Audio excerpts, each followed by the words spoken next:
Hello.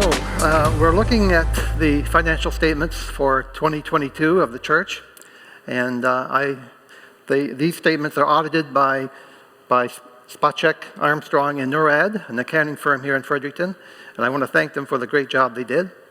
The financial statements are audited for a good reason, because it provides assurance that they have been done properly according to certain standards, and that they can be relied on. So they're very important. So the financial statement for 2022 is in your hands now, hopefully, and it's this official one, okay? So it has the financial statements year ending December 31st, and it has the auditor's initials and logo on the bottom. So the financial statements, the first thing in the financial statements are independent auditor's report, and it's just a report of what they found during the audit, and you can read that over at your leisure.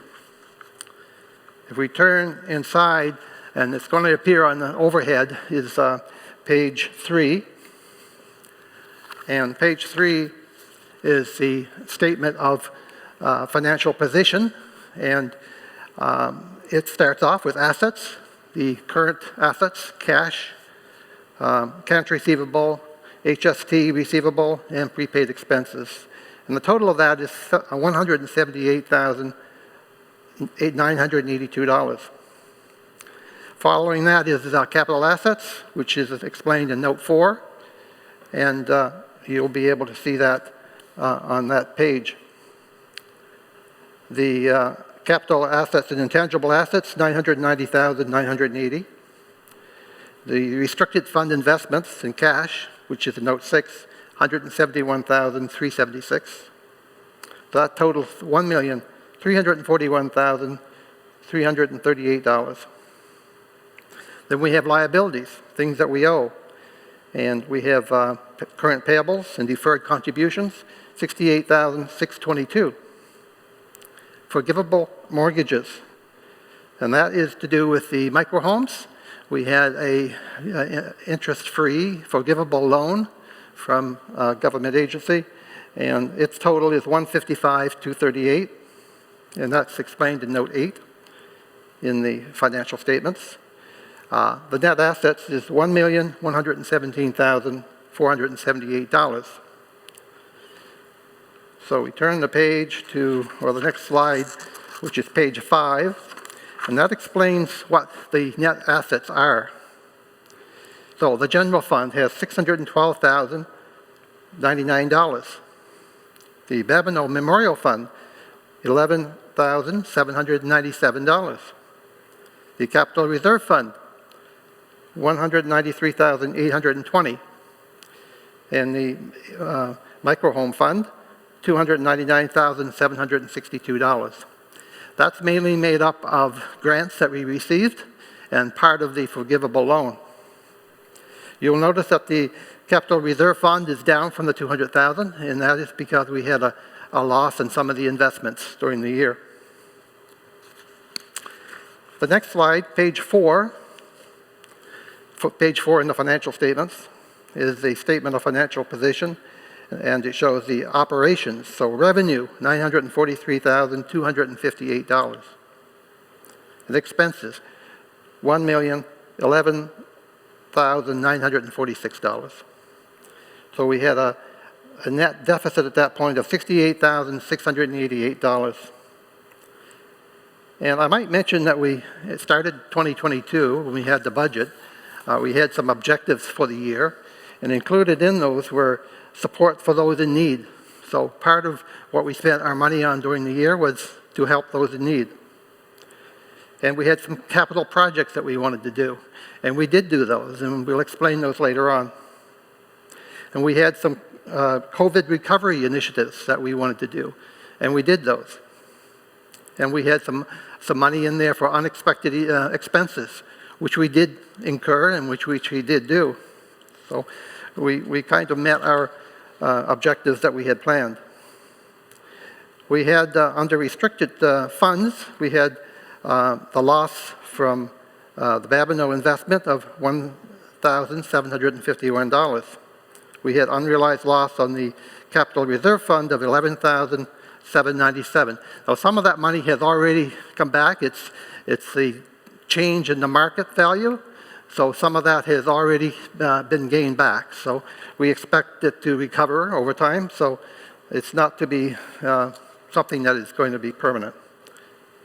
And we had restricted capital reserve donations of $5,617. And that's money that's been donated to the capital reserve fund. So that purpose is restricted. We have to use it for that purpose. So the overall loss before the capital reserve fund, $82,236 for the year. And after the capital reserve fund, $76,619. If we turn the page, and we purposely did this, we've separated the operation of the church, okay, from the operation of the micro home project.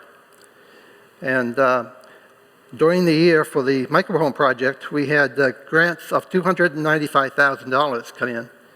And we had the mortgage, which is a forgivable mortgage with no interest, for 14 years. And a part of that was recognized as revenue during the year of $4,762. So the total of that is $299,762. And if you take that away from the loss that we had in operations, we have a net of $223,143.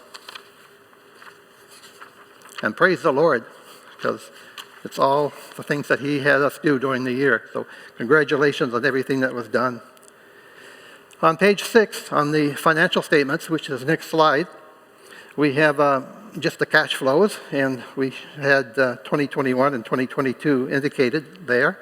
And we had started the year $469,836. And during the year, we did all those things that we discussed just a minute ago, and we ended up the year at $112,480 in the bank.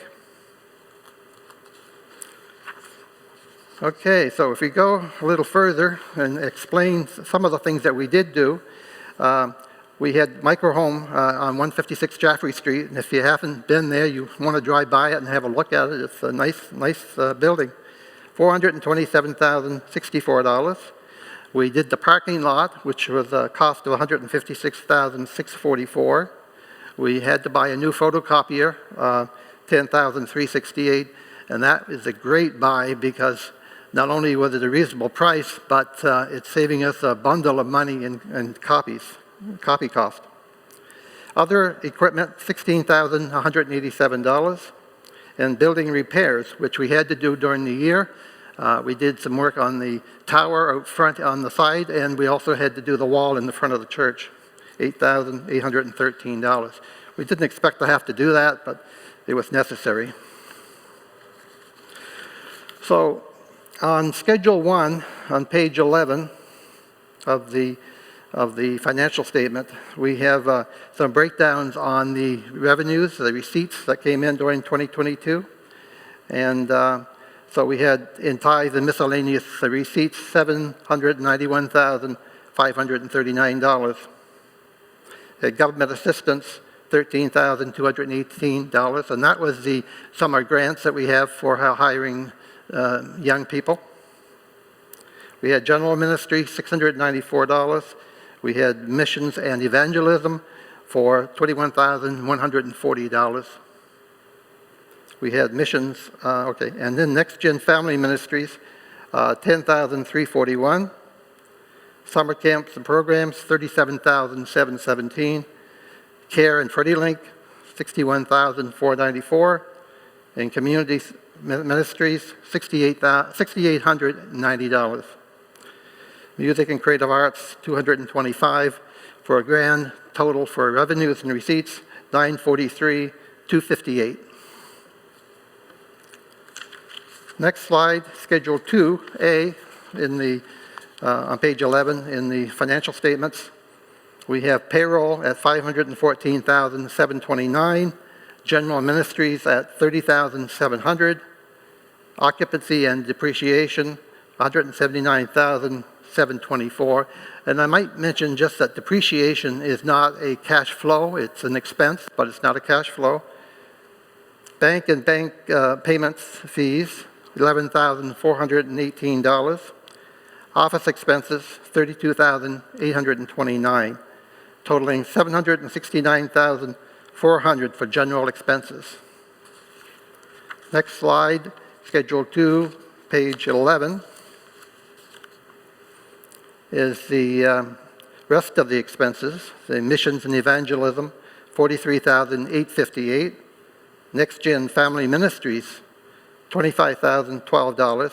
Summer camps and programs, $44,443. Hospitality, $5,759.